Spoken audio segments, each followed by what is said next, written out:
Ես ուզում եմ այստեղ շնորհակալություն հայտնել թե Լևոն Տեր-Պետրոսյանին, թե Ռոբերտ Քոչարյանին, թե Սերժ Սարգսյանին, ովքեր յուրաքանչյուրն իր հերթին իրենց աջակցությունն են հայտնել Սամվել Կարապետյանին։ Իսկ մենք գիտենք, որ Սամվել Կարապետյանը բոլոր հնարավոր մեթոդներով փորձում է ցույց տալ, որ իրենք կապ չունեն ոչ Քոչարյանի, ոչ Սարգսյանի, ոչ Տեր-Պետրոսյանի հետ, բայց թե Տեր-Պետրոսյանը, թե Քոչարյանը, թե Սարգսյանն ամեն անգամ ցույց են տալիս, որ իրենք կապ ունեն իրենց հետ, որովհետև իրենք յուրաքանչյուրն իրենց հերթին հայտարարել են, որ իրենք աջակցեն Սամվել Կարապետյանին։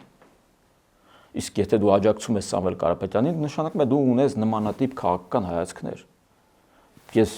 Տեր-Պետրոսյանին շնորհակալություն եմ հայտնում դրա համար, որովհետև ավելի մեծ հարված նա չէր կարող հասցնել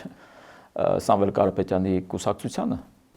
Իդեպ Կարապետյանի կուսակցությունից հաճախ հայտարարում են, որ իրենք նախկինների հետ կապ չունեն, ինչպես դուք էլ ճիշտ նկատեցիք, եւ պատասխանը չի ուշանում։ Գրեթե նույն օրը կամ հաջորդ օրը, այսպես երկրորդ նախագահի գրասենյակը, երրորդ նախագահը, առաջին նախագահը նման օրինակ հայտարարություններով են հանդես գալիս։ Ինչպես սա հասկանալ, իսկապես մեկը մյուսին հարվածելու միտում ունի, թե պարզապես չեն բանակցում իրար հետ, ներսում չեն խոսում, չեն պայմանավորվում։ Եթե իրենք օրական երկու լոգանքել ընդունեն, իրենք չեն կարող մաքրվել այն բանից, այն փաստից, որ իրենք սերտ համագործակցել են, պաշտոններ են զբաղացրել, մասնակցել են իշխանության բռնի զավթմանը, թե Ռոբերտ Քոչարյանի, թե Սերժ Սարգսյանի տարիներին, իրենց մասնակցությամբ կամ կաթողիկոսի դեպքում իրենց օրհնանքով միշտ սատարել են երկրորդ եւ երրորդ նախագահների յուրաքանչյուր հանցագործությունը։ Սա հնարավոր չէ մերժել,